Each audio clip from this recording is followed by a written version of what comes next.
Hello, welcome to Blue Harvest History, and this is a new series of the railways in Yorkshire.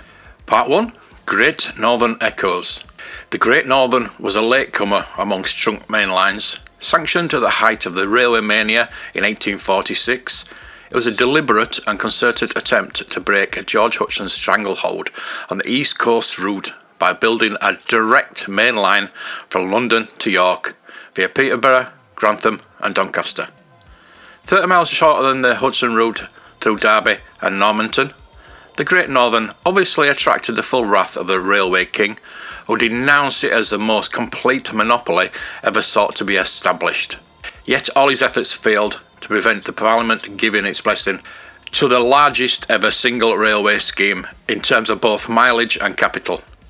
Hudson's kingdom was split asunder and he disappeared from the scene in 1849. A year before Great Northern trains commenced running north from London. The company never reached York on its own right, but in the classic utterance in its first Sherman, terminated in a ploughed field 4 miles north of Doncaster, from where it relied on running power of other lines. Nevertheless, the Great Northern immediately formed the accepted southern portion of the shortened East Coast route, and at the same time revolutionised aristocratic Doncaster by choosing the town for the site of its locomotive works. Yet, somehow both Doncaster and the associated portion of the new East Coast main line seem to have stronger affinities with Lincolnshire than the real West Riding. It was west of Wakefield the Great Northern lines were at one with the local terrain, although curiously the company did not have exclusive access to the county town from the south, and again depending initially on running powers. Only when it was absorbed a considerable network of lines beyond Doncaster did it manage to acquire a new route from Doncaster, jointly with the Manchester, Sheffield and Lincolnshire railways.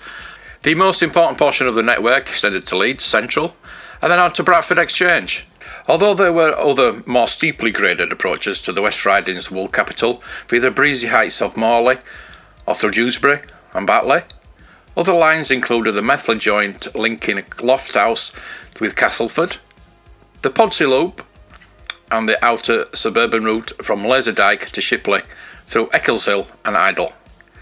Finally, there were the amazing Queensbury lines, a hopefully unrealistic attempt by the Great Northern to complete an older established routes from Bradford to Halifax and Keighley.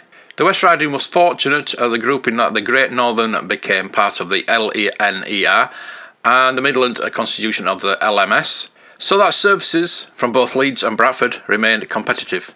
The LNER's most publicised passenger development in this region was the introduction in 1937 of a high-speed West Riding Limited, hauled by Gresley's streamlined A4s.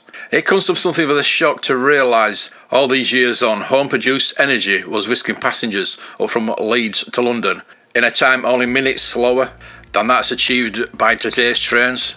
In fact, the ex-Great Northern lines in the era suffer particularly badly in present-day comparisons, as a simple reason that most of them have ceased to exist.